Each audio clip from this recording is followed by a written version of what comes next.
We're above the clouds. Perfecto. Sí. Look at that, bro. Buena vista. Y lava dos ríos, ¿eh? Oh, perfect. Sí. Look at that shot, bro. Look at this. Where do you see lava? Dude, look at the tip. Take off your sunglasses. Oh, you can see. Where the smoke is coming out, you see the little red. You can hear the crackling. You can hear the crackling. It's That's incredible. how close we are right now. Yeah. To this active volcano. And as you can see the little lava flow coming out from the top. Yeah.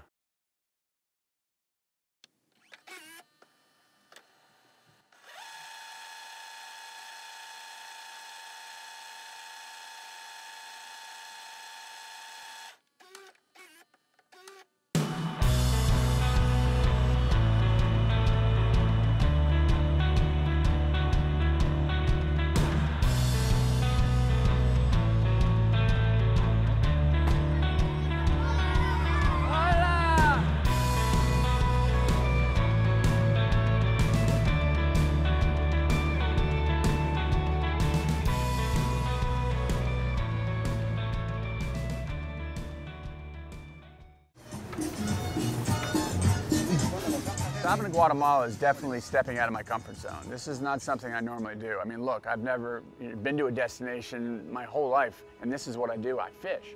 I'm more of a homebody. I don't normally travel to these destinations to fish, so doing this is new to me. It's a new experience. It's definitely getting me out of my comfort zone is the best way I can put it.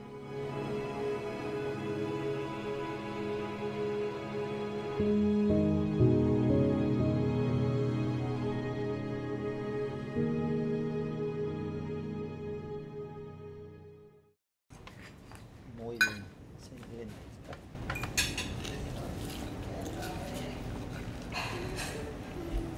Billfish in general, for me, and I can speak for myself, but I'm sure I'm speaking for a lot of people, there's nothing like it.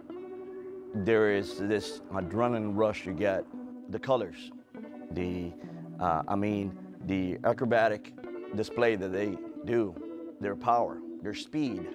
It's an addiction, sort of say. How they come up to the teasers, when they come in red hot, and I feel in every client that comes here, they just can't get enough.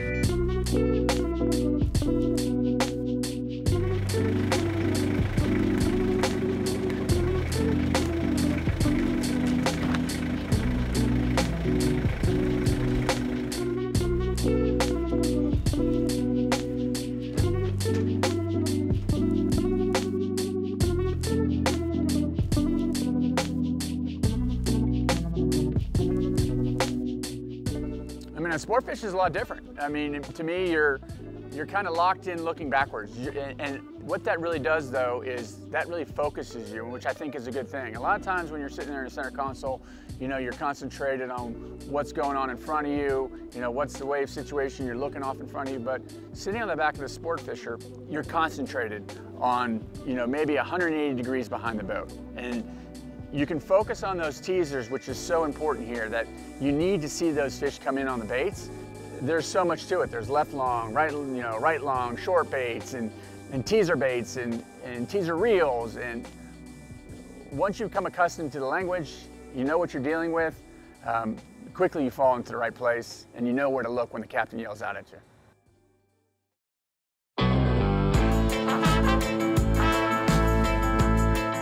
Guatemala is by far the sailfish capital of the world.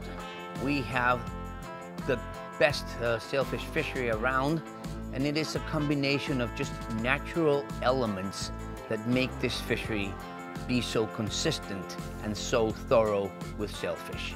You're averaging around 15 to 20 bites per day, and that just makes fishing Guatemala such an exquisite adventure. Another reason why our fishery is so unique is the fact that the concentration of oxygen is within the first 100 feet of water. That sort of creates a barrier in which the sailfish, the bait, will not go below that level. So you're like pushing the fishery up towards the top. Therefore, they'll be able to see our teasers faster than in any other destination. Yeah, so you're sort of creating an area a spot where you have the fish not going towards any other border, but at the same time, maintaining them closer to the surface.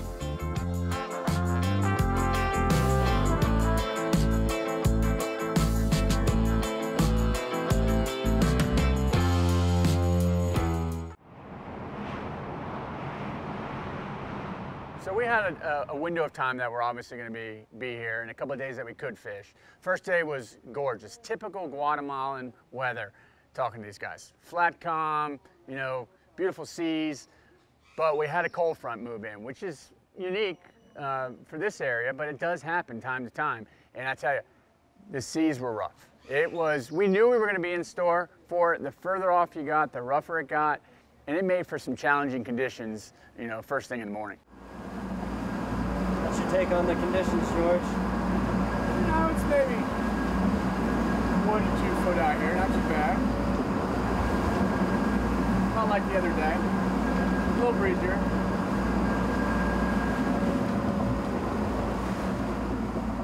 What I know from coming from Florida, the rougher it is, the better the bite is. So I was excited either way. I knew we were gonna get some shots.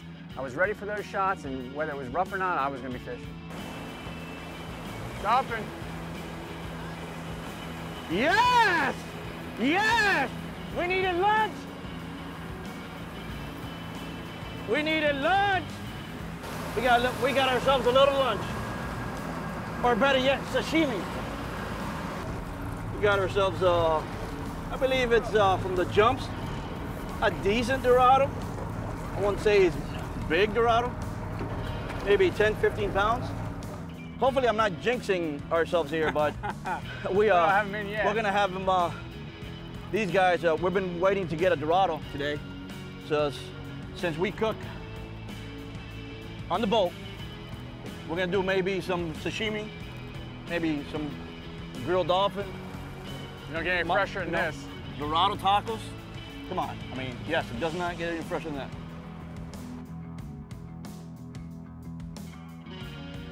We got ourselves lunch, baby. Nice. That thing lit up.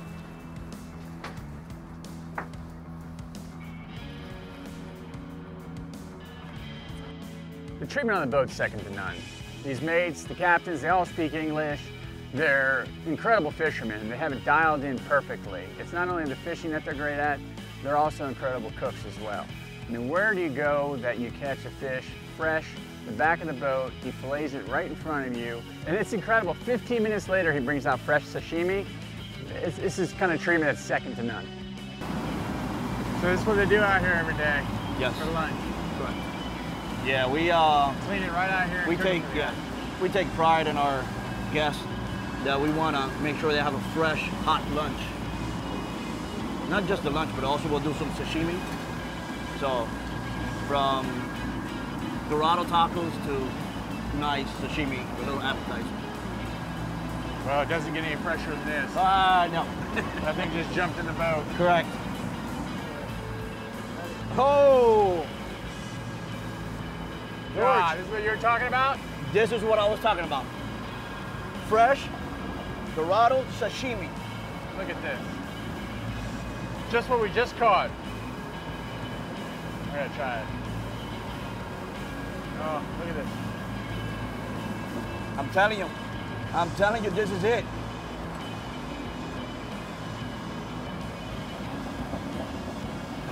We literally caught this 10 minutes ago. And here it is right now, prepared for us. So good. I never would have thought, I don't think I've ever really done dolphin, mahi, sushi-wise. Correct. Tastes pretty good, huh? So good. The dolphin bite was on, and it's not uncommon for these guys to catch a ton of dorado, as they call them here. I love catching dorado. They're so vibrant, they're so much fun, they jump, such an acrobatic fish, and so aggressive when they come in on a bait. I was glad that we caught a couple.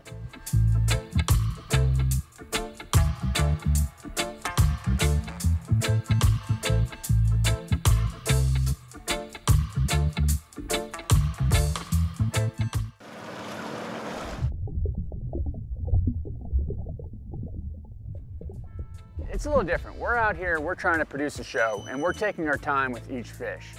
We have to get the right angles, we have to get in the water. I mean, you spend a lot of time with each fish. If we weren't spending that time getting those shots, you can quickly release one fish, you get the baits right back out, you can just fish after fish after fish. Left long.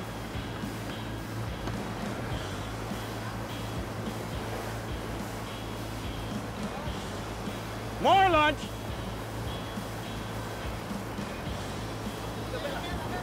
Right. A sail. So we got a dorado and a sail at the same time. Yes! Talk about that, brother. A dolphin and a sail. Come on. Nice. You under me? Yeah, I'm under you. There you go. Oh, baby. Wow. Love it, man. Know what we call this? Dinner and a show. That's true. You got the dinner and I got the show. God, this thing's stretching me out. Decent dolphin or like the last one? No, it's like last. I think you're a cookie cutter type dolphin right now. Nice colors. Love with those colors. Yeah, much better than the other one.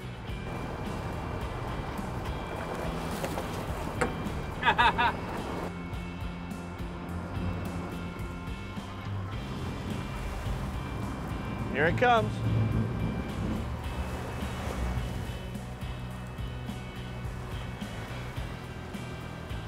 Nice. Look at that. Volcanoes in the background. Yeah, the Pacific sailfish, these are different monsters. They're much bigger than the Atlantic. You're talking about a sailfish that can get well over 100 pounds, and that's a big fish. And I tell you, the color on these things, you can't describe it.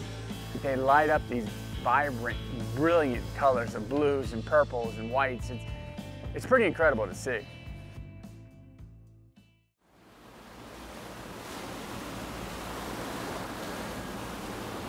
On the ride offshore, I've been staring up the ceiling of this rod rack with this fly rod in it. This thing is huge. We're talking about a 14 weight. I've never thrown a 14 weight. I've never caught a sail on fly.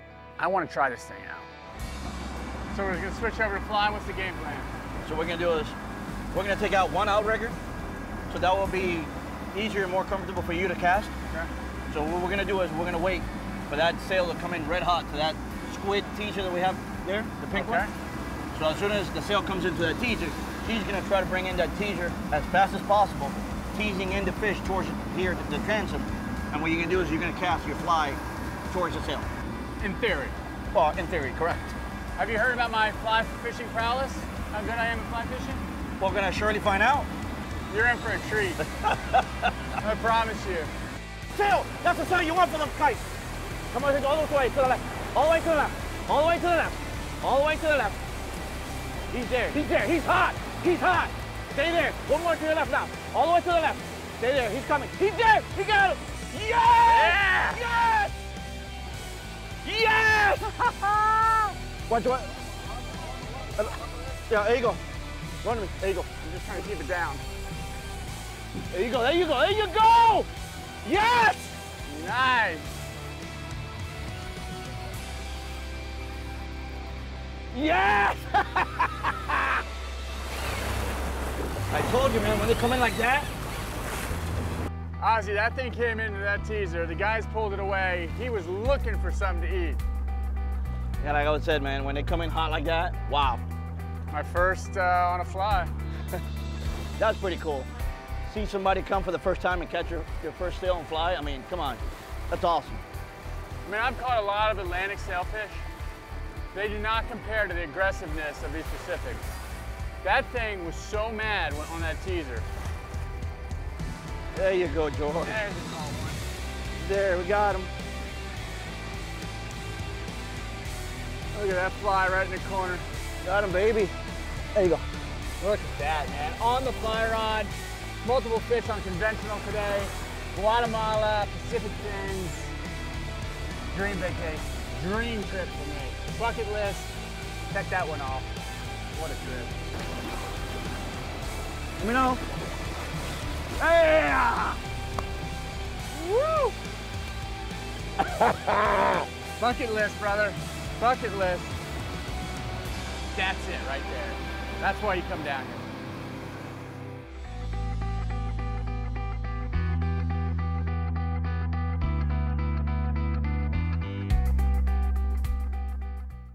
A successful day on the water requires a variety of tools, and Brand has thought of everything. One of the most important things to me is on my hip on every charter, and it's the pliers. I'm constantly retiring, constantly, cutting line, taking hooks out, and having a quality pair of pliers to do my job correctly is imperative. Another great thing on the boat is the Brand's Tackle Center. This is a great organizer, and it fits in most cup holders and boats. Gone are the days that our pliers are flying around the boat, knives are laying around in dangerous places. This thing organizes everything perfectly. Everything from nets to gaffs, pliers, shears, knives, crimping kits, first aid kits. Brand has thought of it all. So go to a retailer nearest you and look for Brand products.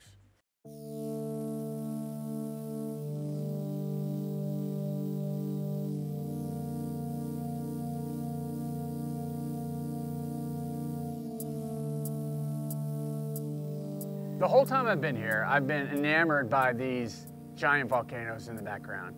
No matter where you go, where you look, in the background is a volcano. You can be 30 miles offshore, sailfish jumping out of the water, and off in the distance is this volcano staring at you. And it's luring, especially for somebody coming from such flat land. Florida is about as flat as you can come.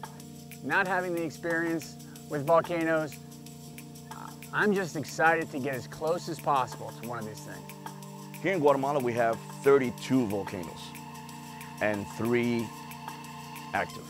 Ozzy keeps mentioning Pacaya. We're gonna go to the top of Pacaya, Pacaya, Pacaya, Pacaya. Apparently it's somewhat active now. It's, spewing lava. So we plan a trip to get to the top of this thing.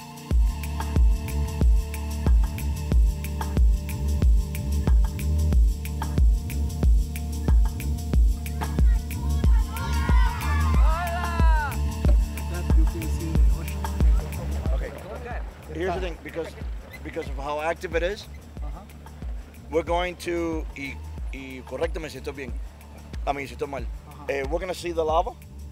You see where the towers are at, right there? The towers, but closer than the towers. As close as you can get. Correct.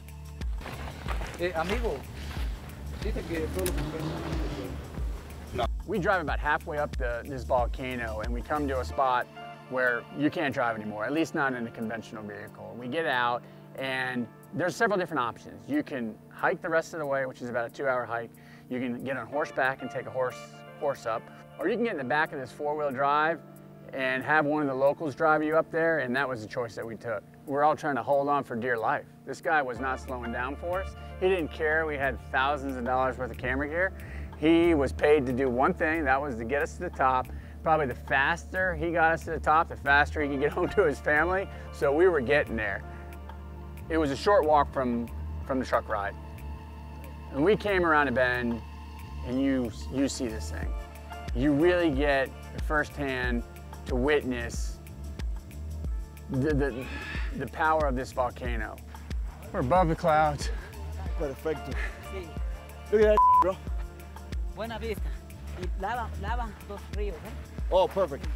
Muy temprano por la mañana. See, you can hear the crackling. You can hear the crackling. It's That's incredible. how close we are right now. Yeah. To this active volcano. And as you can see the little lava flow coming out from the top. Yeah. As the clouds going over and it's shady, so you can see there red coming down. And imagine you, we're on top of the clouds, man. Look how high we are. It's crazy. So this is over 8,000 feet, I think 8,500, somewhere Yes, around there. The correct. air is pretty thin for us sea level boys. Yep. We wanted to get to the top of this volcano in the evening. To take in, I think, the beauty of these volcanoes, you have to see them after dark. To see the colors of the lava. I mean, during the day, you can't even really tell that there's lava flowing, but as soon as that sun starts to go down, those colors start to pop and you see that molten lava just pouring out of the top of that mountain. I don't mean to sound crazy, but it's one of those life-changing moments where you know you're not going to have an opportunity again like this.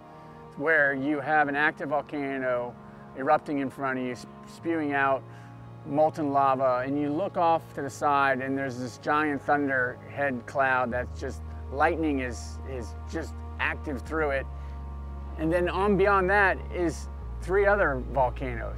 It's, you know, you're at this level where you're above the clouds and you have clouds below you. It was like somebody just opened the sky up for us and said, here, this is what Guatemala has for you. Witness this while you can, take it in, and take this home with you. Take this view home with you. And that, I sat there, I took pictures of it, but I sat there and took it all in because I knew it was a once in a lifetime opportunity. We squeezed so much into 5 days, saw so many sights, did so many things. We didn't even scratch the surface. Guatemala has so much more to offer. The crew, myself, Ozzy, it was such an experience for all of us. I know as soon as I get home, I'm gonna be planning my next trip back to Guatemala.